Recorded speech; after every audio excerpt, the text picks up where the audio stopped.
How's it going, everybody? A Merry Christmas and a Happy Festivus to one and all. I hope you're all enjoying your holidays, and tonight I've got a little Christmas present for you guys. For the Christmas season, I've put together yet another top 10 list. This time, it's the top 10 worst Christmas movies. Why don't I put together a top 10 best list? Why would I? We all know Die Hard is going to be number one. So let's not waste any more time until New Year's. Here's the top 10 worst Christmas movies. Number 10. Grumpy Cat's Worst Christmas Ever. It's weird how something that goes viral on the internet suddenly gets turned into a movie. Fred got a movie, Smosh got a movie, Angry Birds is getting a movie, but here we get a movie about a cat whose big claim to fame is that she's very grumpy. So how do you make a movie surrounding that? Well, how about make it into a boring, generic mall heist film on the Lifetime channel, with Grumpy Cat voiced by Aubrey Plaza popping up now and then to riff tracks the film? Some are born great, others achieve greatness, and some watch Christmas movies starring cats. I think you know who you are. Sadly, those are the only good parts of the movie. The burglars are ripped straight out of Home Alone, the plot twist at the end is extremely predictable, and you can tell it's on an extremely low budget. Hell, even Grumpy Cat herself admits that. Okay, so here's the deal. We had every intention of shattering that thing, but unfortunately, we didn't have the budget for it. Hey, if you're going to make a movie about Grumpy Cat, at least try to make it interesting. But you know what? I'd actually love to see Grumpy Cat in more movies, but at least in something with more substance. Could have been worse. She could have had a CGI mouth. Meow. Meow. What am I? Meow. Meow, bitch! Why did I waste my life making this video? Number 9. Rudolph and the Island of Misfit Toys. The now defunct Good Times Entertainment is known for making their crappy knockoffs of popular movies, but Rudolph and the Island of Misfit Toys is the one that stands out. You'd think it'd be a sequel to their own Rudolph movie, hence its marketing, but no. It's a sequel to the Rankin Bass movie from 1964, and a bad one. The CGI animation has a lot of glitches, the songs are painful, and the story just builds and builds and builds, but it doesn't have a proper payoff. There's a lot of logic errors, like Clarice being able to fly, and then not being able to fly, and why the hell are there still toys on the Island of Misfit Toys if Santa already took them already?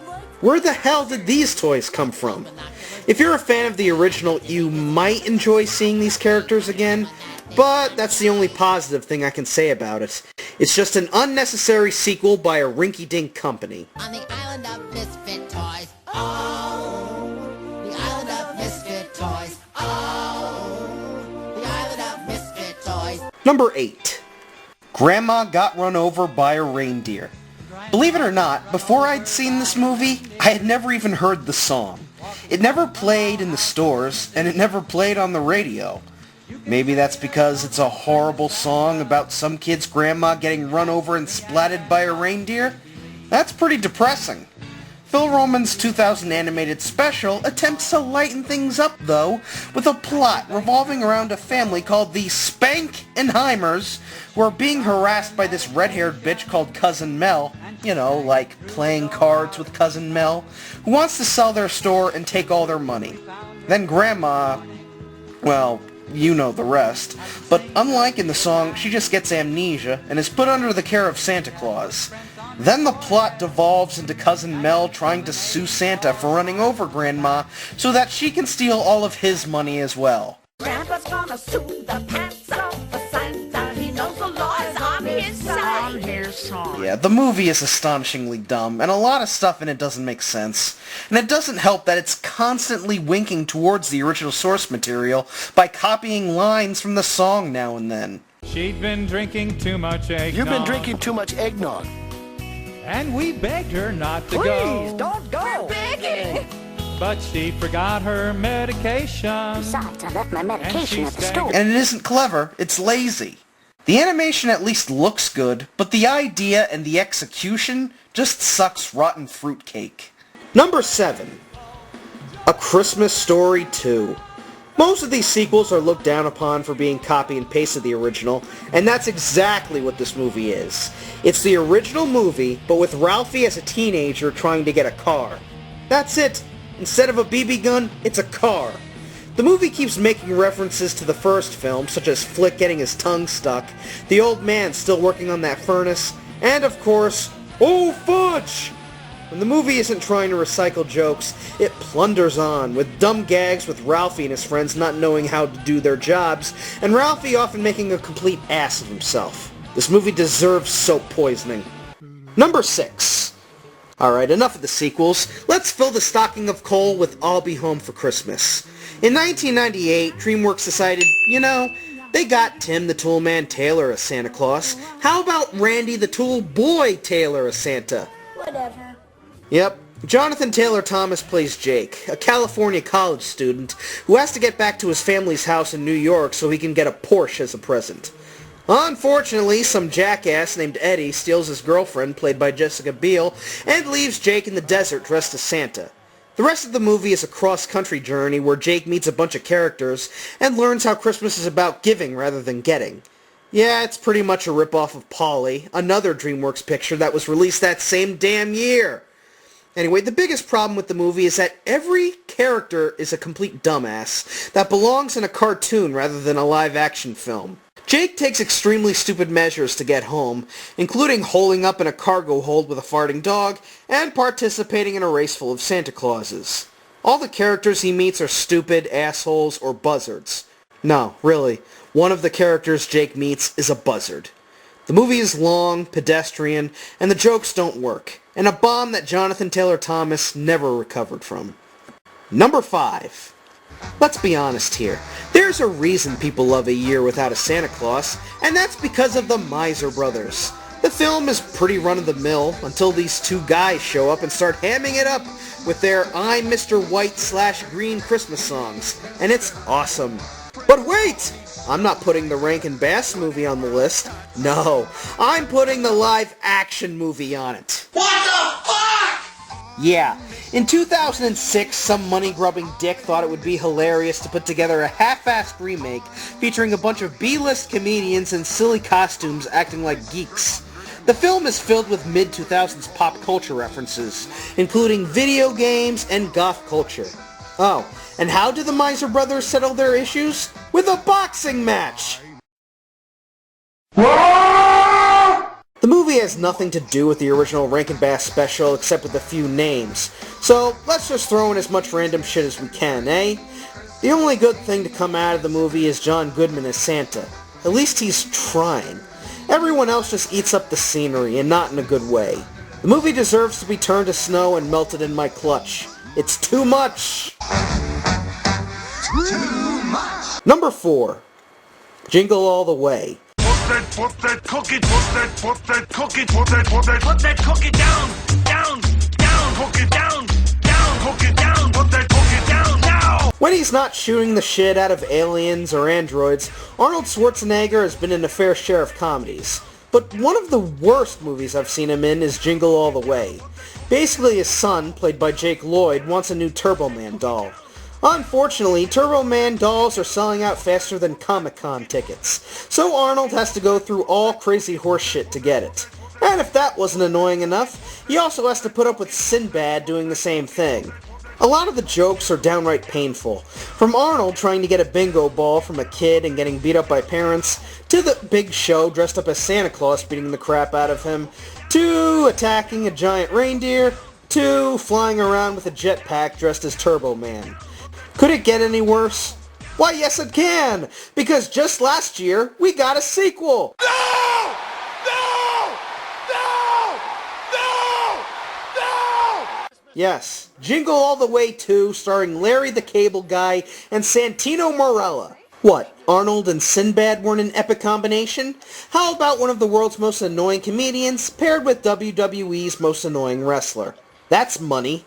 There's no connection between the two movies, except for the fact that they use the same concept, and they're both about as jolly as trying to find those Christmas spotlights at Walmart. Next! Number 3. Home Alone 3. Yes, let's go back to sequels for a bit. Home Alone has one of the most bizarre cases of sequelitis ever. You have Home Alone 2, which was basically a copy and paste of the first one. You've got 4 and 5, which may as well be completely different films. And then you have Home Alone 3, which I personally believe is the worst in the series. The film focuses on Alex Linz, who's stuck home with chickenpox, and he discovers that his RC car has a microchip in it that 4 bumbling spies from North Korea are after. Yes, we got 4 bad guys instead of 2. That makes for more fun traps, right? Wrong. The traps in this movie are not only completely unrealistic and ridiculous, they're painfully unfunny.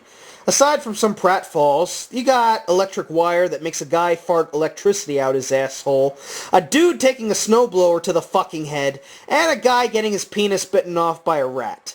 Bad! Ouch. Alex Linz has no appeal as the hero, and the fact that John Hughes wrote and produced this thing is just upsetting. God rest his soul, but a lot of his work in the 90s was shockingly bad, and Home Alone 3 was the last straw that broke the wet bandit's back.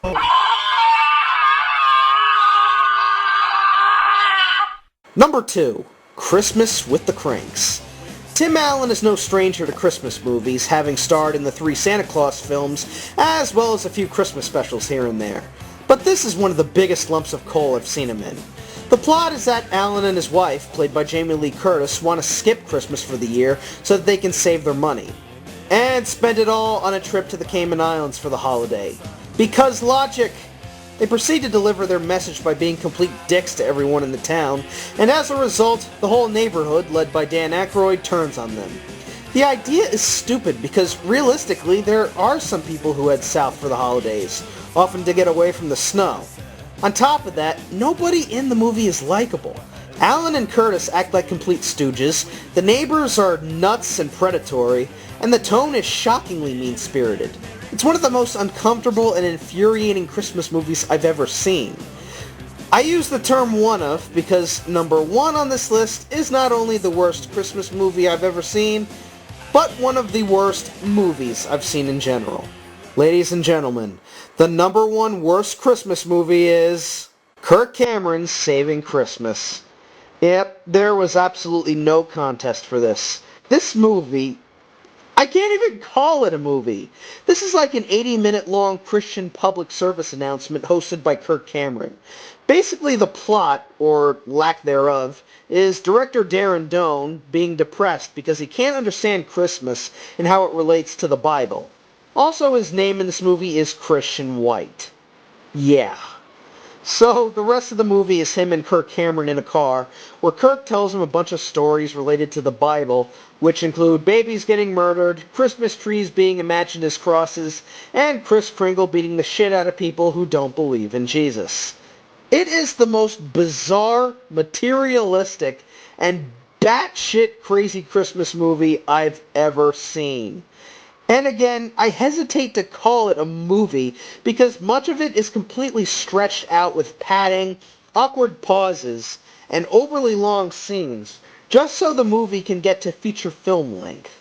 There's one scene that comes completely out of nowhere, where this black guy and this conspiracy theorist go on this 80-yard rant, where the war on Christmas, as well as this totally over-the-top dance number at the end, where Kirk Cameron does the worm.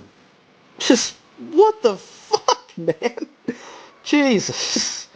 Ever since Growing Pains ended, Kirk Cameron has been starring in these really weird Christian films, and gone on talk shows where he tries to push his Christian beliefs, including why gay marriage is wrong, and how bananas relate to atheism. The guy is completely nuts. The movie has a 0% rating on Rotten Tomatoes, and despite Kirk Cameron's demands to get people to up the rating, it's completely failed. The movie also won 4 Razzies, but as bad as the movie is, I actually recommend seeing it just because of how nuts it is. It's like the Where the Dead Go to Die of Christian movies. It's so bad that it needs to be seen to be believed. You'll either become a hardcore Christian or just get a hardcore headache from it. So, enjoy!